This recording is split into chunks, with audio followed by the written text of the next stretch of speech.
നമസ്കാരമുണ്ട്, അശ്വതിയാണ്. ഇന്ന് നമുക്ക് എങ്ങനെ നന്നായി ശ്വസിക്കാം എന്നുള്ളതിനെ പറ്റി നോക്കാം. എല്ലാവരും ശ്വസിക്കുന്നുണ്ടെന്ന് അറിയാം, അതുകൊണ്ടാണല്ലോ നമ്മൾ ഈ പറയുന്നതും കേൾക്കുന്നതും ഒക്കെ അല്ലേ.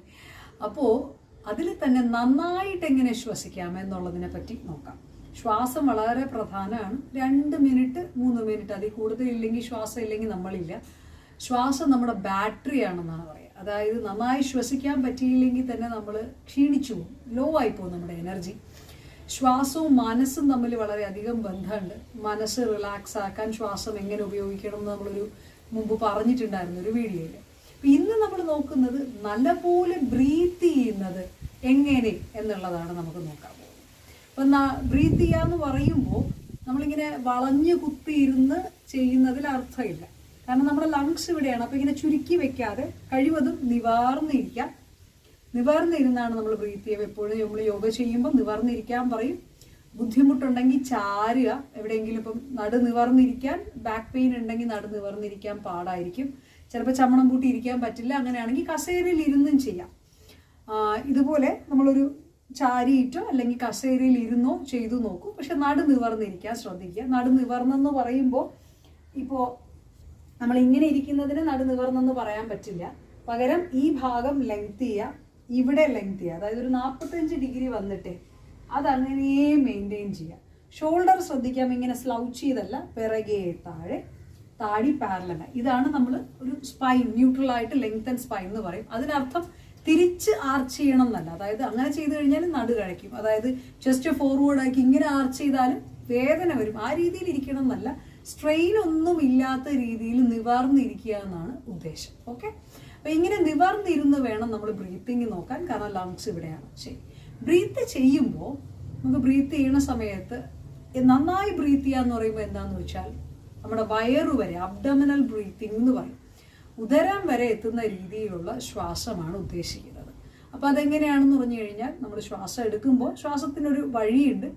മൂക്കിലൂടി ഇവിടെ തൊണ്ടയുടെ ഭാഗം ചെസ്റ്റ് എക്സ്പാൻഡ് ചെയ്ത് വയറ് വരെ എത്തുന്ന രീതിയിൽ വയർ നല്ല വികസിച്ചു വരും. അപ്പോൾ വയർ ഉപയോഗിക്കുന്ന രീതിയിൽ തിരിച്ച് വയറുള്ളിലേക്ക് നെഞ്ചൊന്ന് ചുരുങ്ങി കഴുത്തിൻ്റെ ഈ ഭാഗം, ത്രോട്ടിൻ്റെ അവിടെ കൂടി പുറത്തേക്ക്.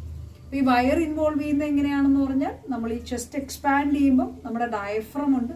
ഡയഫ്രത്തിന് എക്സ്പാൻഡ് ചെയ്യണം. എക്സ്പാൻഡ് ചെയ്യണമെങ്കിൽ ഡയഫ്രത്തിന് സ്ഥലമില്ലാതാകുമ്പോൾ അത് താഴേക്ക് തള്ളും.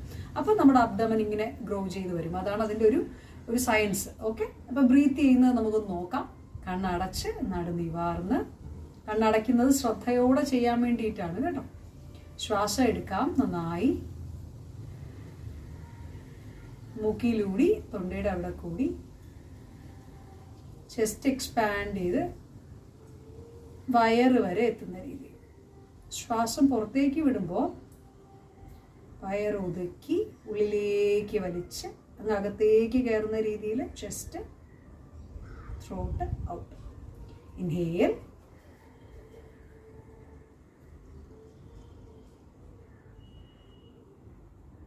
എക്സേൽ.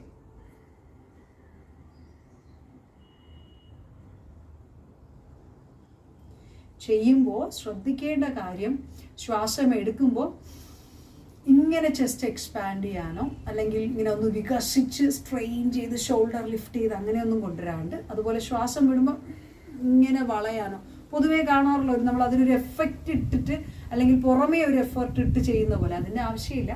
ഉള്ളിൽ നിൽക്കുന്ന രീതിയിലുള്ള ഒരു എക്സ്പാൻഷൻ കോൺട്രാക്ഷൻ ആണ്. അപ്പോൾ നമുക്ക് ഈ ഫിസിക്കൽ ബോഡി മൂവ്മെന്റ്സ് ആവശ്യമില്ല. പിന്നെ ശബ്ദം വേണ്ട. അതായത് ഒച്ച എടുത്തിങ്ങനെ ഇങ്ങനെ വലിച്ച്, ഇത് ഈ ഒച്ചയുടെ ആവശ്യമില്ല. സ്മൂത്തായി ചെയ്യാം.